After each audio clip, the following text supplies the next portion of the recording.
Enough talk. Let's get started.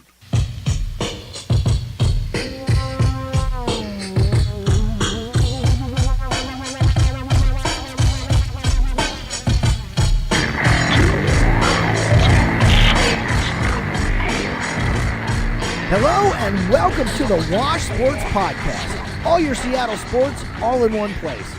I'm your host, Lestro, but we got a whole team of people here with Marku and the Guru, and we're going to get to those guys later. And look, we're just a bunch of East Coast guys who live here in Seattle now, and we realize that this is a great sports town, so we've decided to treat it like it. Here's the deal. You can count on us to be homers. We're here to cover the teams, we're here to analyze the decisions, and we're here to second-guess everybody. But make no mistake, we're rooting for Seattle every time. Unless they're playing the Phillies, of course. So that's it. All your Seattle sports, all in one pod. If it happens in Seattle sports, it comes out in the wash. As always, my man Marku is with us. Marku runs the Seattle Sports account on Twitter. That's Seattle S Sports. Don't forget the S. Seattle Sports. Marku, how you doing, man? Good to talk to you. Good to be here, Lester. Good 3-day weekend, so I'm happy to be back. Great 3-day weekend. Hey, we got a big show. I got to admit, we got a big show this weekend. A lot of stuff going on. I didn't follow a lot of it because I spent my 3-day weekend mostly in the backyard with the baby and just the way it went. No, we finally had some good weather in Seattle, so I don't blame you, man. Yeah, on Sunday anyway. Well, they got some rainouts on Saturday, but we got it on Sunday and Monday.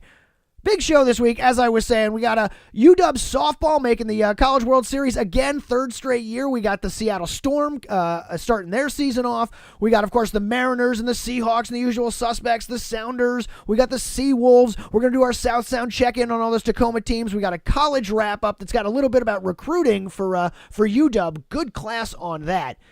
But, you know, Marku, before we get started here, I wanted to ask you something here, man, because we say this at the top of every show that we're East Coast guys, but we live here now. So you're actually the most recent transplant of all of us that to work on the show. I think I'm the longest tenured. I've been here almost 20 years, something like 17, 18 years now. And my question for you is, I saw a study today that said the Seattle Freeze.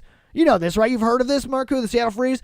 Yeah, I've heard. Of course. So it says it's actually real. That something like 45 or 49% of Seattleites don't want to talk to people they don't know anyway. So there's no making friends in this town. It's that kind of town. And you know, as a foreigner to the town, as an East Coaster, yeah, we know. But I just wanted to ask you, how is it now? Have you gotten did you get the Seattle Freeze when you got over here? Dude, the freeze is alive and well, man. It's real. I've been here for 2 years now, and I have very few friends that are actually from Seattle. A lot of folks from the East Coast, I have 4 buddies from my hometown in Connecticut that live out here now, and they're pretty much the people I see every day. And that's just not because I'm not trying to meet people. Every time I go out to a bar or go out to a barbershop, it's never a conversation really being had. No, and you're at all the games. You're out doing everything. You know, you say that in on the East Coast, in New York and Philly, in Boston even, it's one of those things like you meet a guy at the bar on Friday, you're playing basketball on Saturday, you know, kind of thing. Not that kind of town here in Seattle. The freeze is actually a real. We experienced it too. Obviously, when I got here, it was a similar thing. But I found I have to admit I kind of like it, you know, like I'm that sort of like introverted, I'm good with it. You know what I mean? I can hack it. I'm okay with it. I'm okay with it, man. But then again, like whenever I do go to the ballpark or I do go to a bar where I do want to be a little bit more social, I get the cold shoulder whenever I start to chant at the game. Whenever whenever I offer to buy drinks for the bar, I get a dirty look. I'm like, wait a minute, okay. Yeah, I'm buying you drinks, man. This is not the same city, you know. In New York, it's like, hell yeah, I'm buying you a drink. Fuck yeah, I'll take that drink.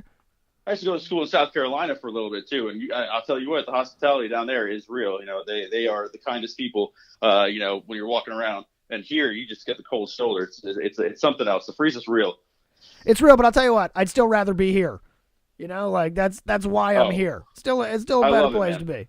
You know, I still love it because it's better than being in like L.A. or something like that where everyone's fake. Like at least people are super legitimate here, honest. Yeah. And they're still nice. They just they don't care to make conversation that makes no sense or just really doesn't matter. Not in for the small talk here in Seattle.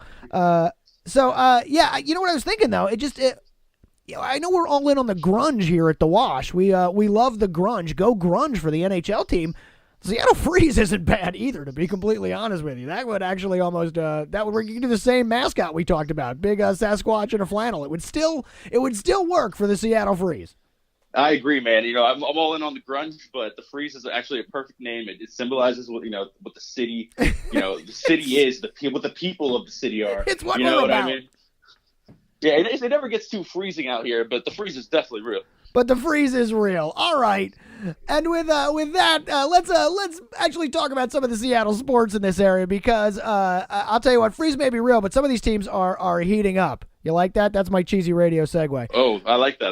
Right? Yep. And so some of these teams, but it's true, really heating up. UW softball, for example, is our top story. I know it's Mariners season. I know it's a full swing baseball season, but let's be honest, man. The Mariners are not a lot to talk about at the moment. So let's talk about something exciting, and let's lead our top story tonight. Is the UW softball Huskies headed back to the Women's College World Series for the third straight year after sweeping the Kentucky Wildcats with another sweep for them over the Kentucky Wildcats, finishing off with a 5-0 victory this weekend. And Gabby Plain, we talked about her, I think a couple of shows ago, still killing it out there. She now has a 31.2 inning scoreless streak and is not allowed to run this postseason. She has a career postseason RA of 0.49. And I'll tell you what, that's pretty good. I like where this is going so far. She got 71 strikeouts. That's absolutely insane. As UW softball heads to take on Arizona at the college Women's College World Series. Hey man, hashtag mighty are the women. Mighty are the women. They've been phenomenal all the year. Not only is this the third straight year they're going to the World Series, this is their third straight year with 50 straight wins, or 50 wins in a season. They've gone 3 straight games with a shutout. They went 8-0 against Mississippi, 3-0 against Kentucky, 5-0 against Kentucky in the final game. They're just dominant across the board, hitting and pitching. So yeah, they have the opportunity this year to get it done. I only mentioned the pitching. Let's not forget on the other side of the ball, Morgan Flores, another home run in the Super Regionals. She's got fourth this postseason. That is just one behind the all-time record career-wise now with 8. She's hitting .667 this postseason. 2 out of 3 she's hitting with as many home runs as outs recorded, according to the statisticians at UW. That's crazy. That is insane. How do you beat this team with her hitting and Gabby pitching? Also on the bat side, Sammy Reynolds, 40th RBI. That is, she's a freshman, the 4th freshman in the last 15 years to drive in 40 or more for the Huskies. That's crazy. Just an insane team. What they got to be the favorites, right? I think they're the favorites. They're 50-7 on the season, so they did well against Arizona during the regular season. They swept them at the very end of the season, 2-1, 3-1, 7-4. So they should, they should be the favorite. But anything can happen in softball, baseball. Yep, that's right. That's why they play the games, as they say.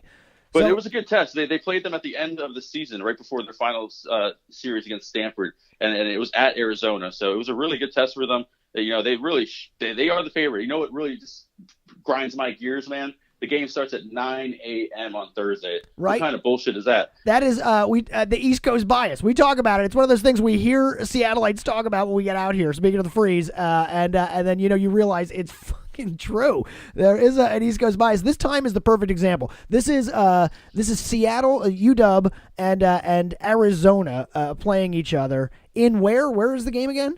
The game's in Oklahoma City. In Oklahoma City. Makes no sense. So it's Seattle and Arizona in Oklahoma City, and it's going off at East Coast time, noon on the East Coast time. Back at, give us something here. We don't let's get up and watch the game. You know what I mean?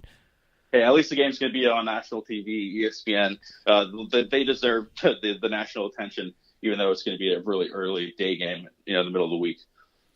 All right, so from the Huskies, the future champion Huskies, to the current champion Seattle Storm, who led off their season this past week as well with a win, sort of a surprise win against the Phoenix Mercury, old rivals, the Phoenix Mercury. The Storm pull off a 77-68 victory over this. I say surprise because, of course, Brianna Stewart and Sue Bird, both on hand for the ring ceremonies beforehand as the Storm got their championship rings, both on hand for the ceremonies, but not on the court due to injury. One with the Achilles and the other with the knee, not in for the game. But Seattle Storm still come out ahead 77-68 after a big second and third. Yeah, big second, third quarter, big second half. They started the game really rough. They ended the first quarter 23-16, but Natasha Howard just went off. She had 21 points and a career high 16 rebounds. Jewel Lloyd added 17 points. So they just have that offensive firepower. And Canada, who was struggling in the first half, she really stepped it up in the second half and overcame the 6 turnovers she had in the first half. Yeah, and Jordan Canada playing for Sue Bird in that position, so that is that we need her to settled in the second half. Seemed to she had 8 of her 16 points in the fourth quarter, so she definitely kind of found her rhythm at the end there. Yeah, tried to do too much in the first. I saw a quote where she said she was overthinking it, and I think you got to settle in. First game of the season, she got it, but exactly all works out now. Phoenix, of course, without Diana Taurasi, who is the GOAT. Without her, she and Sue Bird are the two best players out there as far as I'm concerned. But without Taurasi, not the threat they were. So kind of a even match, sort of, with the two of them, but. Gotta love the Storm picking up this win, going 1-0. A home opener up there in Everett at the Home of the Winds Arena?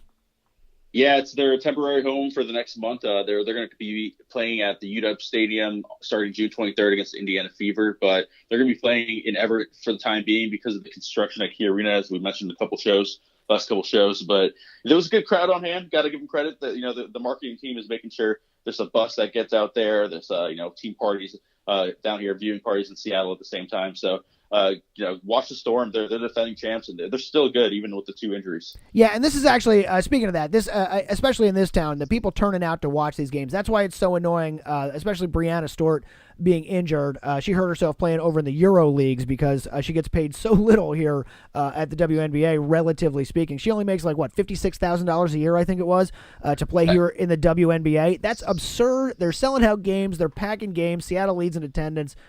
Get these women more money.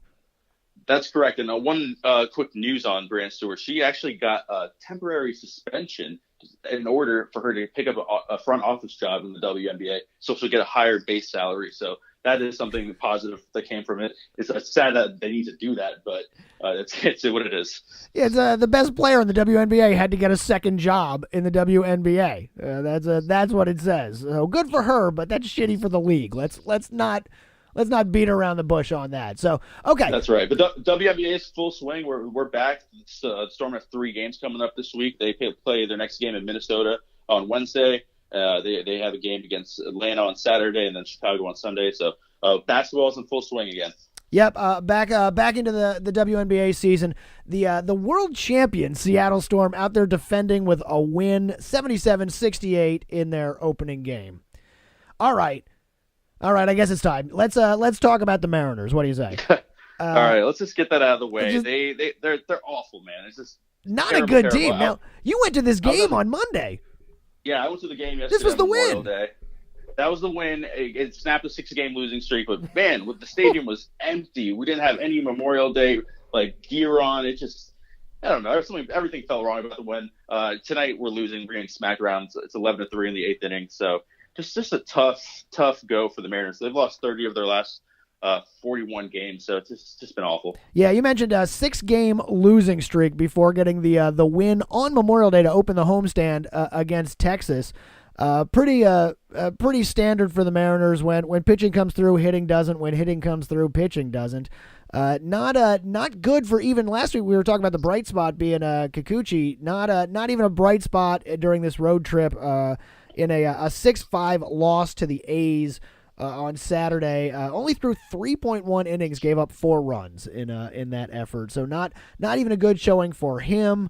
I guess the good news on the pitching side is Tommy Malone with the 5.1 innings pitched, 7 strikeouts and only 1 earned run in that win on Monday. The other big news, actually, fun news for this, is on the win on Monday, Kyle Seager making his return to third base back down there at T-Mobile Park. He 2 for 5, 2 runs and an RBI. So great to get him back up there. Nice to get his defense out there. Nice to get his bat at the plate because, like I said, defensively, this team's still the worst in the league. They no longer lead the league in any of those hitting statistics we talked about the past couple of weeks, Marku. You know how they were still leading in home runs and RBIs, and no, not anymore. This road trip kind of did them in compared to everyone else. They do still lead the league in strikeouts, and they do still lead the league in errors.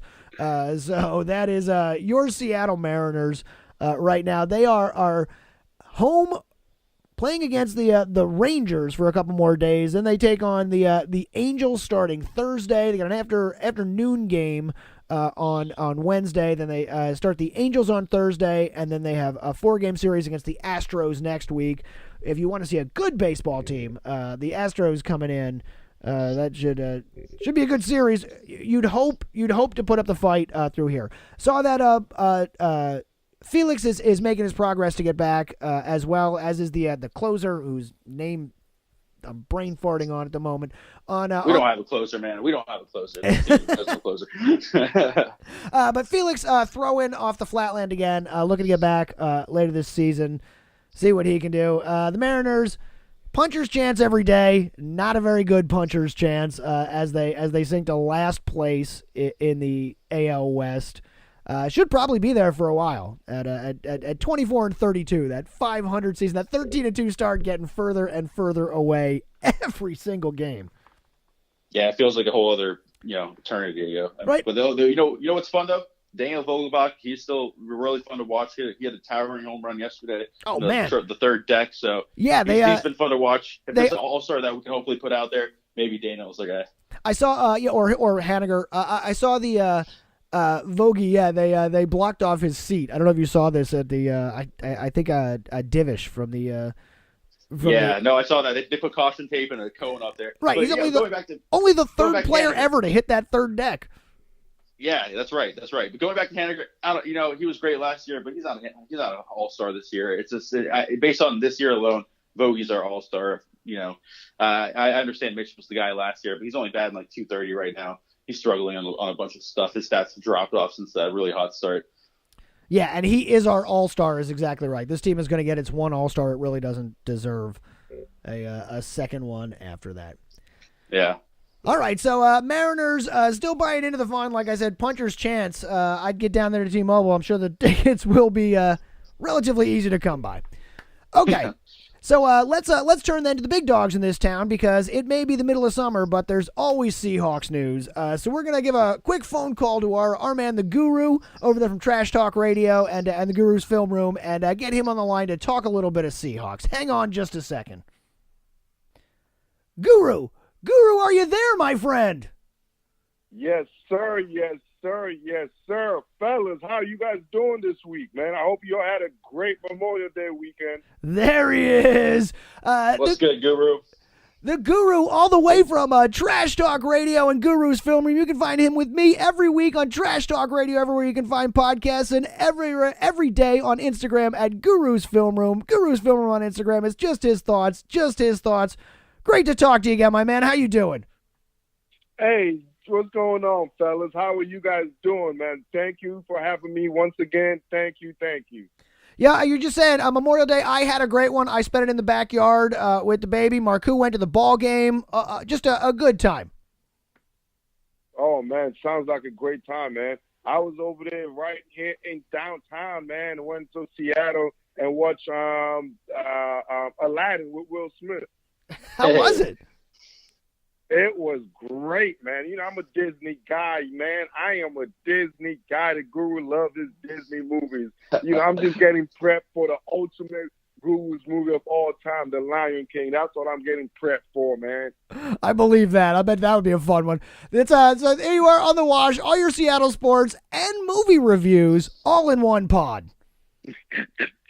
Guru, my man, we are here. I was just saying before, I know it's the middle of summer, but the big dogs in this town, as always, are the Seahawks. And there's always news out there with the Seahawks. And right now, some of the buzz that's going around is we're all talking about Bobby Wagner and his contract that he's trying to get here. Big news is that he wants a lot of money, man. Oh, man, that is one of the most understatement you said.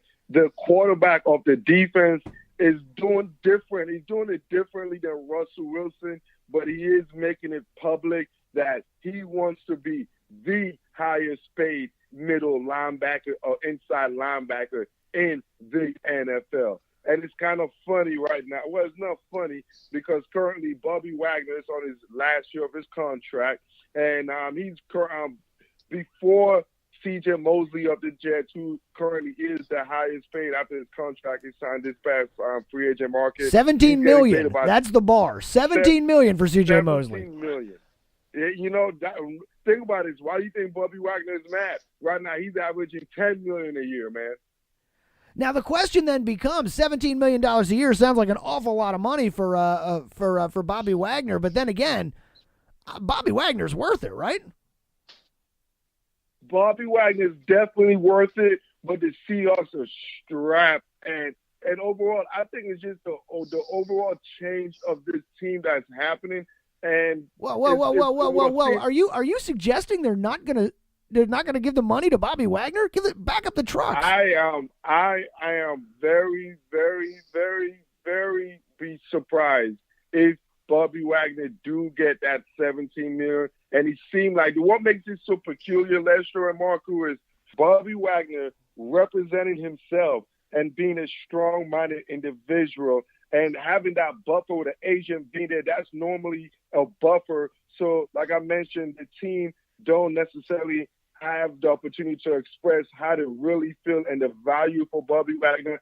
As we all know, age do play, and this contractual talk is business. So it's really might get murky and ugly. And frankly, I think Bobby Wagner won't get – he stands for where he fits. He wants to be the highest paid middle linebacker in the NFL. And right now, by that time, he's 29 years old, going to be 29 in the middle of June. So by this past next season, he's going to be 30 going into the new contractual. I don't really see that as a team paying a 30-year-old linebacker over $17 million this season. That's hard to see, especially a team like the Seahawks who are money strapped right now. They have guys they got to come up that's coming up also as far as contractual come. One guy I'm really looking at is Jaron Reed, one of the D tackles with his contract coming up, one of the young guys. So I'm really interested to see what's going to happen. I got to tell you, Guru, you stunned me a little bit here. I sort of thought that Bobby Wagner was a gimme. I thought you back up the truck and you sign him to keep Bobby Wagner anchoring that defense. You know, I would think he's absolutely worth $17 million a year. To me, it would just be a length of contract issue that we're talking about. Isn't it? Don't we have a little bit of wiggle room, or is it just Russ eating everything? And that's what it is. I think you're seeing the transition of Russ being. This is Russ's team. Remember when I mentioned to you, this is a rebuilding. This team is in a total rebuilding form. You know, we're just not seeing it because of the excellence of Russell Wilson. But Bobby Wagner is the last of the Mohicans, I think, that will be gone. And then you will see the era of Russell Wilson. In a sense, the whole offense, the whole team, the whole culture, everything is and will be Russell Wilson. Bobby Wagner will be the last of the non-Russell Wilson-led team players still in the team per se. After this season. Well, I know somebody will pay Bobby Wagner that money, and I actually hope it's the Seahawks. I think they need him back there on the defense. You say this is a rebuild, and I guess to some extent it is. They made the playoffs sort of accidentally last year. You know what I mean? And that kind of covered up some of the rebuilding years. They are shedding this great defense that took them to those Super Bowls, sort of built the character of this team. What we think of as the Pete Carroll Seahawks was built on that defense. But You know, when you make Russell Wilson the highest paid man in football, I guess that's the guy you're building around. There's some casualties ahead, and Bobby Wagner is doing everything he can, even on OTAs right now. He's not participating, obviously, because he wants a new contract, and he stated that, you know, publicly he wants to be the highest paid linebacker in football. But one thing he is doing, though, I give him praise, and him always being a good guy, is he is at the facilities. He is helping the young guys. He is coaching them up. He's not participating on the activities, but he is there as far as coaching the guys up and just being a presence there. So that plays a key role. You know, that's kind of different than other teams like, you know, the Pittsburgh Steelers and their type of organization. So you tend to see guys show up over here in Seattle. So that was good. That's a good sign. That shows you that at least Bobby Wagner is doing everything in his powers to say, hey, I still want to be here. Yeah, if nothing else, to get him ready for this year and make sure that this year is the last year of his contract is great. Do you think he has any kind of sitting out or request a trade, or do we see him at least play out the year? No, he's already said he's going to honor his contract. He said he has one last season. He's a stand-up guy. We don't know Bobby Wagner's reputation. He said he's going to finish this contract. He's going to honor his contract. And he already went out in public and said, he's like right now, he only got one this season. And right now, after this season, this might be his last season in Seattle because there's no contract, so this is his last season in Seattle. And technically, he is right because there is no contract. So after this season, he will be free. Well, once again, Guru, you stunned me on this one. You caught me off guard. I thought this was an easy one here. Back up the truck, get Bobby Wagner. But, you know, as always, you're making some sense over there, my man. Hey, if you want to hear the Guru make some more sense, you can check him out with me every week on Trash Talk Radio, everywhere you can find podcasts. It's on Apple, it's on Google, it's on Spotify. You can check him out on the World of Sports Network on the YouTube page. He's at wozenshop.com, WOSNshop.com, and, of course, at Guru's Film Room on Instagram. Guru's Film Room, it's just his thoughts. Guru, my man, thanks for joining us. Appreciate it, fellas. You guys have a good one. Thanks, Guru.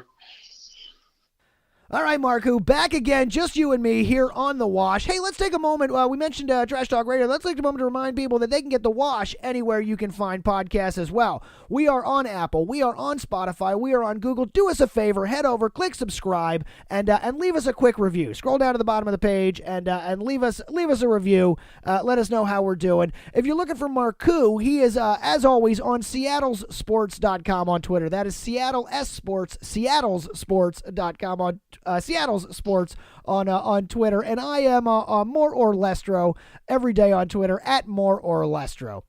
All right, Marku, we got a couple more things to go through here on The Wash to finish out the Seattle Sports. From football to football, let's talk a little bit about the Sounders FC. How did they do this week? Sounders, they came out with a loss this weekend. They played Sporting KC on the road, and they lost 3-2. They really they faced a tough game by Russell on KC. He had a hat trick scoring in the 21st, 45th, and the 68th minute. So just a rough defensive game. We were able to punch in a couple of goals, but it's really never had the grasp. We really never had possession. Just never really dominated the game at all. Now, this Sporting KC, not one of the elite clubs. I was saying this before. This team seems to play down to who it's playing to. They don't really rise above. This is a better team than their record is showing, and this game against Sporting KC would have shown for the Sounders. Still 7-5-2 on the year. So early on in the MLS season, as the Sounders make the run for it, they got another game this Saturday at FC Dallas, right? Yeah, they're still in second place in the Western Conference. They got a game this weekend at FC Dallas. Should be a good one. FC Dallas is a good team. So, if they're playing up to that level of competition, then, right. They play up to the level do well. Expect them to win this one. Hey, one more Sounders note from the week. Some of the actual biggest Sounders news of the week was off the pitch as Chad Marshall retires after 16-year MLS career. 400 matches, 3-time Defender of the Year, 7 major trophies, one of the greatest Sounders ever. retires and off into the sunset for him. So congratulations to Chad, and good luck you, Chad. to him. Thank you, and good luck to you from Sounders fans everywhere. That's it seems weird to see him going. That's right. All right, so from football to rugby, as we turn to the Major League Rugby champion Seattle Seawolves down there at the Starfire Complex in Tukwila. Seawolves are making the home stretch here toward their playoff run, trying to defend their title. And they have one game left of the season in their second to last game. Another sellout down there in Starfire, another record-breaking sellout of that stadium, another loud Seattle crowd, but not quite the outcome we expected on this one. We talked about these being 2 winnable games. This one didn't quite go that way. Yeah, very surprising result. We ended up with settled with a 27-27 tie against Utah, and they are at the second to last in the MLR standings. They're definitely not making the playoffs. So a very surprising result. We were down at the half, 27-14, so we were able to shut them out in the second half to prevent the loss. But still, a surprising result. Really needed a good win because it is a 4-way tie right now for second place, and they are, because of how points are kind of handed out. The Seawolves are tied for the 4th spot, so they're right just outside of home court advantage because the top 6 make the playoffs. So Seawolves, they got a big game against Austin. They are the absolute worst team in MLR. They haven't won a single game this year, so they should win this one. We said the same thing about the Utah game, but big game coming up. Hopefully another sellout. They've been all sellouts the past 2 years. And yeah, just really want to get that home field advantage. Yeah, surprising too, coming off that big win against Glendale in Glendale the week before to come home and just escape with the tie against, as you said, the second worst team in the MLR. Again, though, another winnable game this weekend at Starfire. Make sure you head down there. It's your last chance. If you can get tickets, go down. It is loud. It is rowdy. It is a Seattle crowd. It's a good time. They're your championship team. Final home game again. Should be a win. They are playing the worst team in the league. And this is, as we said, playoff implications. Top 6 make the playoffs. They're currently in 4th. Got to get that number 3 spot, guarantee a home game in there on the playoff run. So Seawolves 10-4-1 on the year. 1 game left this Saturday at Starfire. Head down there. All right. So let's from Tukwila, moving points further south, Marco. Let's do our Tacoma check-in on this. We, of course, have 3 teams playing at Cheney Stadium in Tacoma this year. We have the AAA Tacoma Rainiers, we have the Rain FC Soccer Club, and we have the Tacoma Defiance Soccer Club. Who do you want to start with this week? All right. Well, the Rain FC, they had a game on Memorial Day, and it was a win. So let's start with that one. They got a win over NC Courage at home. First ever win against NC Courage in the program's history. And it's just a good win. They're finally finding their winning ways. They started the season very poorly. They didn't win the first 4 games. So they're finding their stride now. They're on 4th place in their conference. 6th place in their conference. Other than that, it's okay. A lot of season left. Yeah, a lot of season left. They have the next match is this Sunday against the Houston Dash at Cheney Stadium again, so they'll be back at home. And so from the women to the men, the Tacoma Defiance also played this past Sunday at home. While the stadium set up for the soccer field, you play both teams. Now they tied, right? Yeah, so the Defiance, they improved to 2-2-9 on the season. They played against Fresno at home this past Sunday, and they tied 3-3. They got a 90th minute goal to earn a point at home. They've had a terrible season, so just earning a point was a big step for them. Their next match is this Wednesday, tomorrow, at LA. So they just hope to continue to find the stride and get a win. And then the other team down there is of course, the baseball Tacoma Rainiers. Cheney Stadium is a baseball stadium. Great place to watch a baseball game. Haven't been down there for soccer yet, but great place to watch a baseball game. Tacoma Rainiers, 50-50, right? Yeah, 50-50. They've been flirting with 50-50 for a while. They're 26-27 right now. They had a 4-game series against Salt Lake City where they won the series. They won 3 out of 4 games. But they just, they haven't gotten over that hump yet. They're doing pretty well. They're also dealing with a lot of transitions with people going, Shedlong going to the majors and people transitioning in and out of the lineup. But one cool thing was what's his name? Kyle Seager. Kyle Seager. He played his first game as a Rainier since 2011 this past week, so that was fun. Yeah, got them a little boost down there as well. They picked up a win while he was down there, right? A couple of them. Yeah, he got a couple wins out there. So Tacoma, they're going to be battling to get over 500 this next week. They got a 5-game road series against El Paso from Wednesday to Sunday. So let's go Rainiers. Go Rainiers down there. All right, so from our Tacoma roundup to our college roundup, we talked about the UW softball team right there at the top of the show. Hashtag Mighty are the women. How are the men doing? College baseball is over. It's absolutely done across the board. It's over across the board for all the teams. UW, Wazoo, and Gonzaga. UW had a pretty bland season. They went 28-24 this year. They lost the last 2 games against Cal. Their final game of the season got rained out on senior day. Yeah, mercy. Not much. Yeah, not much excitement. They lost. They didn't just lose. They lost big. One of those. They lost 18-8 in one of those games. So that rain out was a bit of a mercy on the last day of the year. Yeah, that's true. But Cal is a very good team. They're hot at a very good time. They're expected to make some big moves in the playoffs.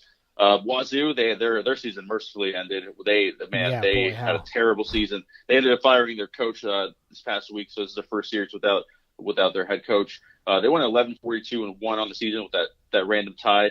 They got swept in the last series. They lost 21-4, 10-4, and 15-7, all against Arizona, who is a fantastic team. They're actually ranked number 1 in the country. So just a tough last weekend for Wazoo.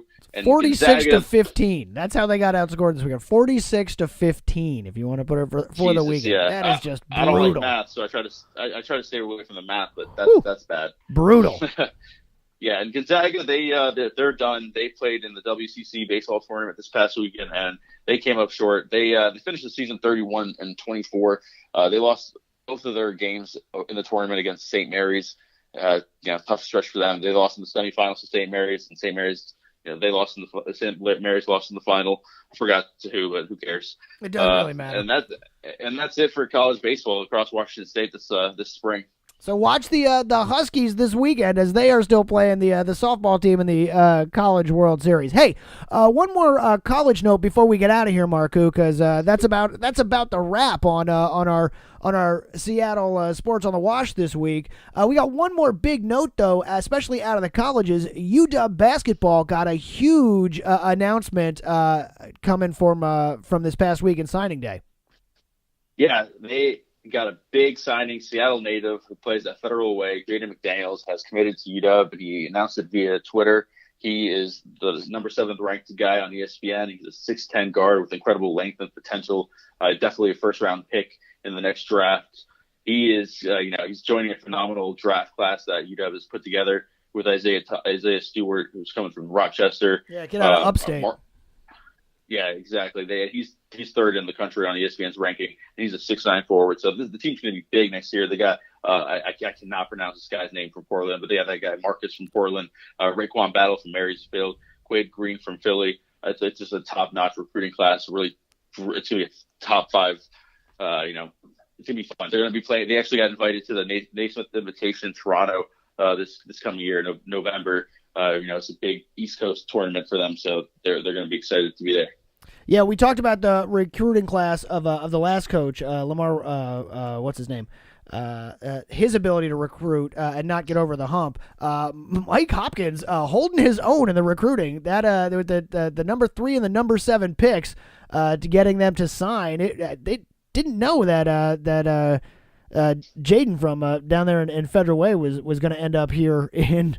Jaden McDaniels was going to end up at UW, and it makes it official. That is going to be a good team next year. That is going to be a fun team to watch, that Husky squad. We'll see. They have looked good on paper before. We remember that kid Markel Fultz. So he was good in college. The team didn't make the tournament, so how good is that? All right, now you're picking scabs. Let's get out of here for this week. That is our show for this week on The Wash. Once again, you can find us anywhere you can find podcasts on Apple. We are on the iTunes. We're on Apple Podcasts. We're on Spotify. We're on Google. Do us a favor, subscribe, and leave us a comment. Let us know how we're doing and a review. If you're looking for me, Lestro, you can find me every day on Twitter at @MoreLestro. You can find Marku at Seattle Sports. That's Seattle S Sports. And Marku is also doing the new Daily Wash, available where you can get your podcasts and on there on the Instagram and Twitter. A 2-minute wrap-up of everything you need to know going forth in the day in Seattle sports. Marku, that's exciting. Thanks for launching that. We look forward to hearing that out there every day. And as always, our thanks to the Guru for calling in and talking a little bit of Seahawks. Marku, man, as always, good talking to you. Thank you, Lester. And we will talk to you again next week. If it happens in Seattle sports, it comes out in the wash.